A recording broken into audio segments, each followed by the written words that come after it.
Hello friends.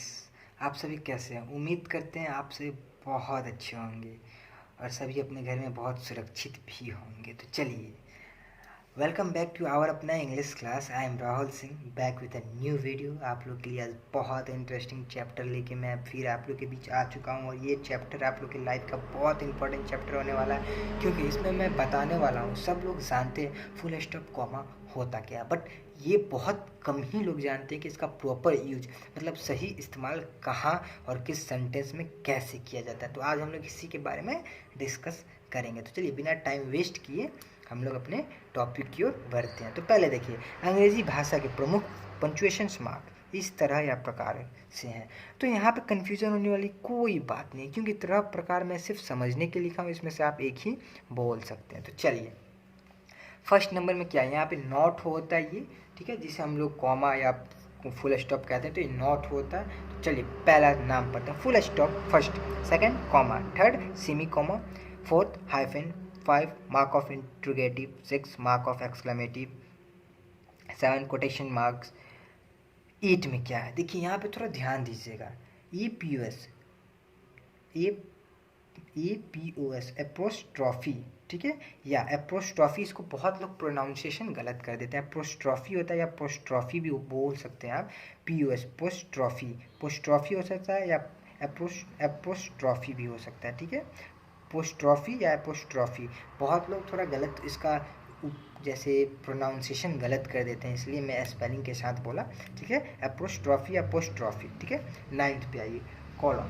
तो इसका हिंदी देखिए, फुल स्टॉप का पूर्ण विराम, कॉमा का अलग विराम, सेमी कॉमा का अधिम विराम, हाइपेन का योजक, ठीक है, मार्क ऑफ इंट्रोगेटिव का प्रश्नवाचक चिन्ह है, मार्क ऑफ एक्सक्लेमेशन का आश्चर्य चिन्ह है, कोटेशन मार्क्स का क्या है, अवतरण चिन्ह है, ठीक है।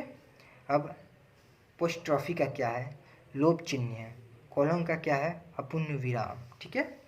तो चलिए, अब हम लोगों ने ये जान लिया, जिसके इंग्लिश में कन्वर्ट हो वो इंग्लिश में देख सकते हैं, जैसे हिंदी में कन्वर्ट हो वो हिंदी में देख सकते हैं। तो चलिए आगे की ओर बढ़ते हैं। अब हम लोग जानेंगे कि इसका यूज़ कहाँ और कैसे और किस सेंटेंस में करते हैं और किस सेंटेंस में द्वारा किया जाता है। तो ठीक है, चलिए यही अभी आगे जानेंगे। तो चलिए, व्हाट इज पंचुएशन मार्क, पहले हम लोग जानेंगे पंचुएशन मार्क क्या होता है, उसके बाद हम लोग आगे की ओर जानेंगे। पहले पंचुएशन मार्क होता क्या है भाई, ठीक है। तो punctuation mark, a mark such as full stop, comma और question mark used in writing to separate sentence and their elements and to clarify meanings. ये होता ये है, जो चीज़ है, ये फुल स्टॉप है, कॉमा है, क्वेश्चन मार्क है, या ये जितना भी चीज़ है ये पंचुएशन मार्क में आता है। जब आप कोई राइटिंग लिखते हो तो ये सब राइटिंग के बीच में ये सब यूज होके इसका मीनिंग बना है पंचुएशन मार्क्स। तो चलिए हिंदी में देखें, हिंदी में बहुत अच्छे से समझ जाइएगा। विराम चिन्ह का अर्थ है ठहरना। देखिए मैंने बोला ना, अगर आप कुछ पढ़ रहे हो वहाँ पे आप रुके, और वहाँ पे रुक के अगर आप कॉमा ले रहे हो तो कॉमा आता है। फुल स्टॉप तो नहीं लोगे कोई भी सेंटेंस में। अगर क्वेश्चन मार्क ले रहे हो या कुछ भी ले रहे हो, अगर पढ़ रहे हो कुछ आप और पढ़ने के बाद कंप्लीट हो गया तो आप फुल स्टॉप ले रहे हो या कॉमा ले रहे हो या क्वेश्चन मार्क ले रहे हो, तो वो सब आता है पंचुएशन मार्क, उसी को कहते हैं पंचुएशन मार्क्स। फिर से देखिए, विराम चिन्ह का अर्थ है ठहरना, रुकना। वाक्य लिखने समय विराम को प्रकट करने के लिए लाए जाने वाले चिन्ह को ही विराम चिन्ह कहते हैं। मतलब राइटिंग लिखने समय जो चिन्ह, मतलब जो जितना भी full stop, comma, question mark आता है वो सब लाने वाले हम लोग चिन्ह को क्या कहते हैं, पंचुएशन मार्क कहते हैं, मतलब विराम चिन्ह। पंचुएशन, जो ये पंचुएशन है, ये पंचुएशन मतलब क्या होता है, ये जो पंचुएशन है इसका मतलब होता है विराम, विराम, विराम, इसका मतलब क्या होता है, विराम चिन्ह, ठीक है। इसका मतलब पंचुएशन मार्क मतलब होता है विराम चिन्ह, जो मैंने यहाँ पे लिखा है, ठीक है। तो चलिए आगे की ओर बढ़ते हैं। यहाँ पे मैंने पंचुएशन मार्क लिखा है, ठीक है। तो चलिए आगे की ओर बढ़ते हैं। तो देखिए, आगे की ओर क्या है, फुल स्टॉप। चलिए अब शुरू फिर से। अभी फर्स्ट नंबर पे हम लोग का क्या था, हम लोग ने अभी पढ़ा था फुल स्टॉप क्या था, फर्स्ट नंबर पे हम लोग का फुल स्टॉप था। अब फुल स्टॉप क्या है भाई, ठीक है, what is the definition, full stop use कहाँ होता है, इसका कोई डेफिनेशन यूज कहाँ होता है हम लोग को ये जानना है, ठीक है। फुल स्टॉप यूज कहाँ होता है, चलिए तो यहाँ पे जानते हैं। वाक्य का अंत होने पर, इसको फुल स्टॉप को क्या कहते हैं, पूर्ण विराम कहते हैं, हमेशा याद रखिएगा, ठीक है।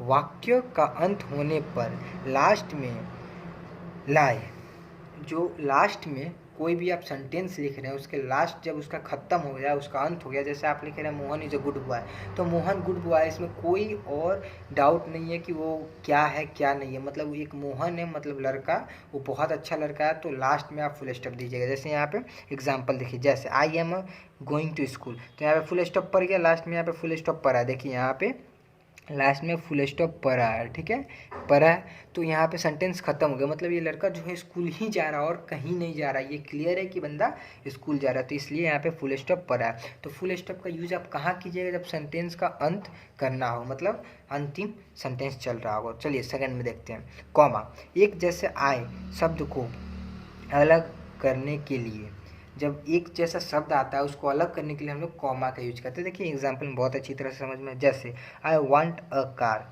देखिए फिर अ मोबाइल, तो यहाँ पे हम लोग कॉमा पुट किए हैं, यहाँ पे हम लोग कॉमा पुट किए हैं जब सेंटेंस आया है, तो देखिए आई वांट अ कार, तो यहाँ पे कार जब आया है तो यहाँ पे हम लोग ने कॉमा पुट किया है।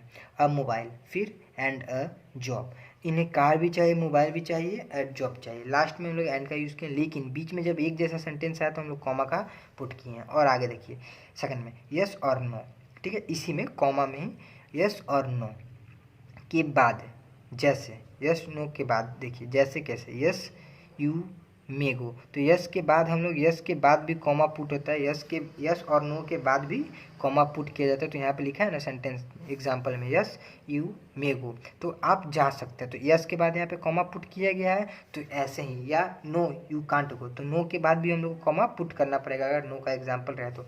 और कॉमा का हिंदी मीनिंग क्या होता है, अल्प विराम होता है। चलिए तो आगे की ओर बढ़ते हैं, थर्ड नंबर, तो चलिए सेमी कॉलम। अब सेमी कॉलम थर्ड नंबर पे देखिए, सेमी कॉलम थर्ड नंबर पे, अब सेमी कॉलम होता क्या है, ठीक है, तो सेमी कॉलम क्या होता है हम लोग थोड़ा ध्यान से यहाँ पे देखेंगे, व्हाट इज सेमी कॉलम, इसका अर्थ क्या था, अधि विराम, ठीक है, अधि विराम, आप लोग देख सकते हैं, यदि पढ़ने समय कॉमा से अधिक और फुल स्टॉप से कम रुकना हो, क्या बोला, यदि पढ़ने समय कॉमा से अधिक, मतलब कॉमा से ज़्यादा और फुल स्टॉप से कम रुकना हो, तब हम लोग सेमी कॉलम का यूज़ करते हैं। फिर से सुनिए, यदि हम लोग को पढ़ने, हम लोग पढ़ाई अगर कर रहे हैं, कोई बुक पढ़ रहे हैं, वहाँ पे अगर कॉमा से ज़्यादा और फुल स्टॉप से कम रुकना है हम लोग को, तो हम लोग वहाँ पे क्या करेंगे, सेमी कॉमा का यूज करेंगे। जैसे एग्जांपल देखिए, बहुत अच्छे से क्लियर हो जाएगा।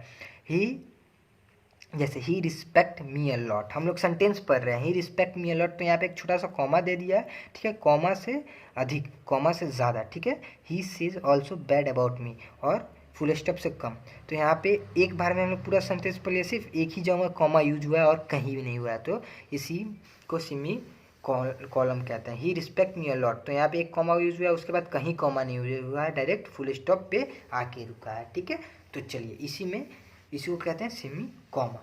चलिए आगे की और बढ़ते हैं, हाइफन। हाइफन क्या होता है, योजक, इसका हिंदी, कंपाउंड वर्ड्स के बीच में होने होगा, ये कंपाउंड वर्ड्स के बीच में होता है, हाइफन जो होता है वो कंपाउंड वर्ड्स जो होता है उसके बीच में होता है। तो कैसे, देखिए, तो मिल्क यहाँ पे ऐसे ऐसे जो है ये वाला, इसी को कहते हैं हाइफन कहते हैं, ठीक है। देखिए मैंने यहाँ पे साइन पुट किया है हाइफन, तो मिल्क, और इसके बाद ये है हाइफन है मैन, ठीक है, 20, और फिर ऐसे मैंने किया है 1, ठीक है। यहाँ पे आप लोग लिखते हैं ब्यूटी, और उसके बाद ऐसे करके लिखते हैं ना, जैसे ब्यूटी, देखिए बी, जितना कंपाउंड वर्ड्स के, ये ब्यूटी इसमें नहीं आएगा, ठीक है, तो कंपाउंड जितना भी वर्ड्स है वो कंपाउंड वर्ड्स में ही आएगा। अब कंपाउंड वर्ड्स आप लोग जानते हैं, बहुत लोग, सब लोग जानते हैं कंपाउंड वर्ड्स क्या होता है। तो ये मिल्क के बीच में आया ऐसे हाइफन, इसी को कहते हैं हम लोग, क्या कहते हैं, इसको हाइफन कहते हैं, और फिर मैन लिखा है, फिर 20 है, फिर इसके बीच में हाइफन है, 1 लिखा है, ठीक है। तो जिसके बीच में ऐसा आता है तो इसी को हम लोग हाइफन कहते हैं, और ये कंपाउंड वर्ड्स के बीच में ही ज़्यादातर यूज होता है, ठीक है। तो चलिए, अब किसी को कंपाउंड वर्ड्स नहीं पता होगा तो वो कमेंट में मुझे बताएंगे, मैं उन्हें जरूर रिप्लाई दूंगा। तो चलिए 5 की ओर बढ़ते हैं। मार्क ऑफ इंट्रोगेटिव, ठीक है। इंट्रोगेटिव हम लोग पढ़े हैं सेंटेंस में, ये क्वेश्चन मार्क होता है, ठीक है। प्रश्नवाचक चिन्ह, ये प्रश्न से ही पता चल रहा है कि प्रश्नवाचक चिन्ह है, ठीक है। प्रश्नवाचक चिन्ह जैसे वेयर आर यू गोइंग, आप कहाँ जा रहे हैं, तो क्वेश्चन मार्क आ गया यहाँ पे। व्हाट आर यू ईटिंग, आप क्या खा रहे हैं, तो क्वेश्चन मार्क। कुछ भी, जो भी आप क्वेश्चन पूछ रहे हो उसमें क्वेश्चन मार्क दीजिएगा ही। अगर नहीं देते हैं एग्जाम में या कॉम्पिटिटिव में तो आपका वो गलत हो सकता है। ये कॉम्पिटिटिव के लिए बहुत इंपॉर्टेंस है। तो चलिए 6 में आते हैं। मार्क ऑफ एक्सक्लेमेशन, आश्चर्य चिन्ह, ठीक है। बहुत सारा यहाँ पे पता चल रहा है आश्चर्य करना है, ऐसा देखिए यहाँ पे ऐसे दिया हुआ है ये वाला, ठीक है। आश्चर्य चिन्ह, बहुत सारा सुख दुख या आश्चर्य को व्यक्त करने वाले शब्द के लिए, बहुत सारा जो सुख दुख आश्चर्य व्यक्त करता है मतलब बताता है उसके लिए। जैसे वाव ही क्लाइम्ड, एक्सक्लाइम्ड, ओके, नॉनसेंस। तो यहाँ पे वाव के बाद ये आया है, ठीक है, ये मार्क ऑफ एक्सक्लेमेशन है, ये आया है, ठीक है। उसके बाद यहाँ पे नॉनसेंस में भी देखिए ये आया है, ठीक है। तो यहाँ पे जितना भी आपको आश्चर्य वाला, सरप्राइज में भी आप आइएगा तो ऐसा सरप्राइज के बाद आपको ऐसा पुट करेगा। जो भी आपको आश्चर्य हुआ मतलब अचानक झटका लगा, उसमें आपको ऐसा चिन्ह जो ऐसा है ये पुट करना है, ठीक है। तो चलिए आगे की ओर बढ़ते हैं। इसका एक और एग्जाम्पल है, पहले हम लोग वो देख लेते हैं इसका एग्जाम्पल। चलिए इसका एक और एग्जाम्पल था मार्क ऑफ एक्सक्लेमेशन का, ये एक्सक्लेमेशन का ही एग्जाम्पल है, ठीक है। तो कन्फ्यूज़न ना होंगे, ठीक है। ये 6 नंबर मार्क ऑफ एक्सक्लेमेशन का ही एग्जाम्पल है। एक्सक्लेमेशन सेंटेंस देखिए, एक्सक्लेमेटरी सेंटेंस जो व्हाट या हाउ के बीच में आता है, व्हाट या हाउ से शुरू हो, ठीक है। जो व्हाट या हाउ से शुरू हो, जैसे what's a person you are, मतलब आप कैसे पर्सन है। वहाँ पे देखिए हाउ लवली सी लुक्स, मतलब ये कितनी सुंदर दिख रही है, ठीक है। और what a person you are, आप कैसे, कितने, मतलब क्या पर्सन, हमको समझ में नहीं आ रहा है, आप कैसे पर्सन है, मतलब यहाँ पे बता रहा है कि यार आप कैसे पर्सन, आप ऐसे पर्सन है जिसको समझना नामुमकिन है। तो नामुमकिन के में ये ज़रूर आएगा, ठीक है। नामुमकिन में ये ज़रूर आएगा, ठीक है। यहाँ पे मतलब ये आश्चर्य कर रहा है, भाई आप ऐसे पर्सन हो, यहाँ पे बताया था ना मैंने कि आश्चर्य जिसमें है, तो ये आश्चर्य कर रहा है, what a person you are, मतलब ये कह रहा है आप कैसे पर्सन हो यार। तो इसमें ये चिन्ह जरूर आएगा, ध्यान से देख लें। हाउ ब्यूटीफुल सी लुक्स, मतलब ये सरप्राइज करो, वाओ हाउ, ये मतलब उसको देख के बहुत खुश हुई और सरप्राइज करे हो, हाउ लवली सी लुक्स, ठीक है। तो यहाँ पे भी ये चिन्ह जरूर आएगा। आश्चर्य लवली मैंने बता दिया, ऐसा चिन्ह इसी सब में आता है। चलिए तो 7th की ओर बढ़ते हैं। अपोस्ट्रोफी या अपोस्ट्रोफी, लोप चिन्ह है, किसी सिंगुलर नाउन के अंत में एस नहीं आ रहा होता, यहाँ पे ध्यान दीजिएगा, किसी सिंगुलर नाउन के अंत में एस नहीं आ रहा होता उनमें एस लगाकर पॉजेसिव बनाया जाता है। जिसमें सिंगुलर नाउन में अगर एस नहीं आ रहा होता है तो उसमें एस लगाकर उसको पॉजेसिव बनाया जाता है। तो जैसे एग्जांपल में देखिए माई, यहाँ पे फादर, इस सिंगुलर में एस नहीं आ रहा तो इसमें एस लगा के पॉजेसिव बनाया गया है, ठीक है। ये सिंगुलर है, फादर सिंगुलर, इसमें एस लगाया गया तो पॉजेसिव बनाया। जैसे my father's name is mister R K Sharma, ठीक है। तो इसमें एस लगाकर बनाना है, ठीक है। और यहाँ पे देखिए हम लोग जो भी वर्ड लिखते देखते होंगे आप लोग, बहुत सारा वर्ड जिसमें लिखा रहता है तो हम लोग ऐसे करके एस लगाते हैं, ठीक है, लगाते हैं ना, ऐसे करके एक छोटा सा ऊपर देते हैं उसके बाद एस लगाते हैं। तो इसको क्या कहते हैं, एपोस्ट्रॉफी कहते हैं, एपोस्ट्रॉफी कहते हैं, ठीक है। ऐसे जो हम लोग लगाते हैं, किस कोई बहुत लोग लगाता होगा, बहुत सभी लोग लगाते हैं, अगर कोई वर्ड्स लिखते हैं तो उसमें एस लगाना रहता है, सिंगुलर से पॉजेसिव में करना रहता है, तो लोग ऊपर पहले ऐसे देते हैं उसके बाद ही एस लगाते हैं, ठीक है। तो चलिए इसका सेकंड एग्जाम्पल देखिए, संख्या तथा अक्षरों के प्लूरल बनने के लिए एपोस्ट्रॉफी का प्रयोग किया जाता है। संख्या तथा अक्षरों को प्लूरल बनाने के लिए एपोस्ट्रॉफी का प्रयोग किया जाता है, मतलब जो संख्या है या अक्षर है उसको प्लूरल बनाने के लिए एपोस्ट्रॉफी का प्रयोग किया जाता है। देखिए यहाँ पे प्लूरल बना ना, तो देखिए यहाँ पे भी आप थोड़ा ध्यान दीजिएगा। 1.3 यहाँ पे आया है एपोस्ट्रॉफी, उसके बाद एस, एंड 8 ऐसे आया है उसके बाद एस, लुक्स अलाइक, ठीक है। 2.m, ये मिलियन हम लोग देखते होंगे, 2.m या 2. हम लोग टिकटॉक में देखते होंगे या बहुत सारी चीज़ में देखते होंगे कि 2.m लिखा है, 2. ऐसे लिखा हो रहता है ना, तो वही मैं बता रहा हूँ। 2.m उसके बाद एंड टी यहाँ पे आया, यहाँ पे ऐसे कोमा आया, ऊपर वाला स्ट्रॉफी आया, उसके बाद एस लगाया, ठीक है। तो ये सब इसी चीज़ में आता है विथ पी और फिर आया फिर ऐसे, ठीक है। तो बस आप सिंपल में समझिए कि सिंगुलर से प्लुरल बनाने के लिए एपोस्ट्रॉफी का यूज किया जाता है, ठीक है। सिंपल भाषा में सिंगुलर से प्लुरल बनाने के लिए एपोस्ट्रॉफी का यूज किया जाता है। तो चलिए आगे की ओर बढ़ते हैं 8 नंबर में। चलिए तो 8 नंबर पे देखते हैं, ये क्या है, कॉलन है। लास्ट 8 और 9 दो और बचे हैं, पहले 8 पे देखते हैं। कॉलन अपूर्ण विराम, किसी सूची को आरंभ करने के लिए कॉलन का प्रयोग करते हैं। किसी सूची मतलब किसी सूची को आरंभ करने के लिए हम लोग कॉलन का प्रयोग करते हैं। जैसे देखिए I want the following cars, उसके बाद, ठीक है। और इसका ये शाइन होता है, मैंने यहाँ पे दिया है, ये शाइन होता है इसका, ठीक है, ध्यान से देख लीजिए, ठीक है। I want the following cars, mobile, laptop, ठीक है। इसका सेकंड एग्जाम्पल देखते हैं, अनुपात, रेशियो हम लोग जानते होंगे, हम लोग बहुत सारा रेशियो लिखते हैं, ठीक है। रेशियो जैसे मैथ्स में भी आता है रेशियो, ठीक है। बनाने के लिए हम लोग इसका यूज़ करते हैं। जैसे देखिए हम लोग इसका यूज़ किया, 5 के बाद मैंने ये पुट किया, ठीक है, 3 के बाद मैंने ये पुट किया, ऐसा 2 बिंदु, फिर 2 के बाद, ठीक है। तो हम लोग रेशियो बनाने के लिए ऐसा बहुत ही यूज़ करते हैं, कॉलन का यूज़ करते हैं। रेशियो बनाने के लिए हम लोग कॉलन का यूज़ करते हैं मैथ्स में, तो इसी को कॉलन कहते हैं, जो इसे 2 बिंदु डाला रहता है। तो चलिए 9th नंबर एंड लास्ट पे चलते हैं, कोटेशन मार्क्स, ओके।